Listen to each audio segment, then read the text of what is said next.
Back in September, a letter surfaced on social media allegedly from a lawyer concerning SLP endorsed Castri's Southeast candidate Lisa Jawahir. The letter claimed Lisa had left behind an unpaid student loan of over $100,000 co signed by a former partner and left the country without making any payments. Appearing on the show Zafenu, Lisa addressed the situation, confirming she had been in a long term relationship with the man mentioned in the letter. The two lived together for nearly 80 years and were once engaged.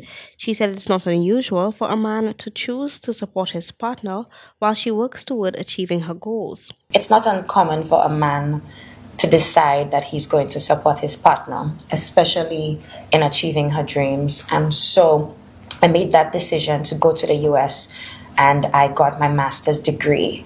We did have an arrangement to co sign a loan so I could get access to schooling.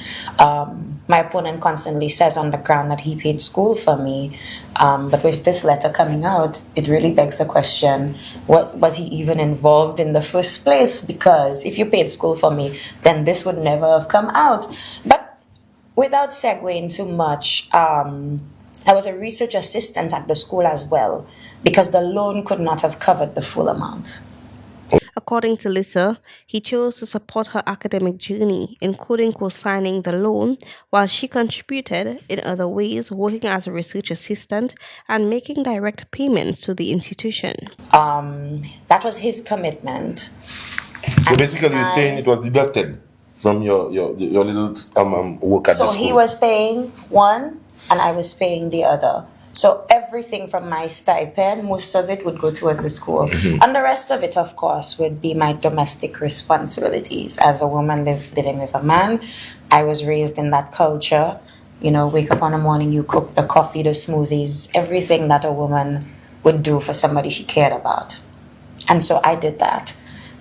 Eventually, the relationship ended, and Lisa returned to St. Lucia, having spent some time working in the US after the breakup. She entered the political arena in 2019. Now, 7 years after their separation, her former partner has resurfaced with a demand to recover the loan, now reportedly totaling $117,227 EC dollars and 66 cents. Lisa finds the timing and the nature of his actions puzzling, especially since he continued to stay in contact over the years, at times expressing interest in rekindling their relationship. I saw this, I said, that's very interesting, because year after year after year, this person was still making contact with me to get back into a relationship with him. So even after moving on years later, I constantly had to deal with that. And here comes this demand letter.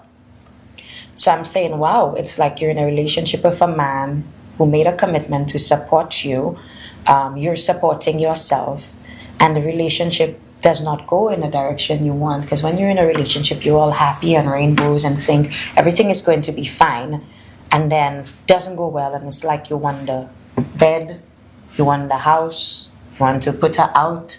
You want even the clothes that she has on her back because you supported her in some way. I smell a goop well. Well, Yadi, I smell a goop well. She shared that even after the situation became public, he reached out to her again, but she directed him to communicate through legal channels. She also revealed that before the letter was leaked, she received direct threats. I see people release text messages all the time. I see people release emails all the time. And St. Lucia, trust me, there are emails and there are text messages as recent as 3 weeks before that letter was leaked.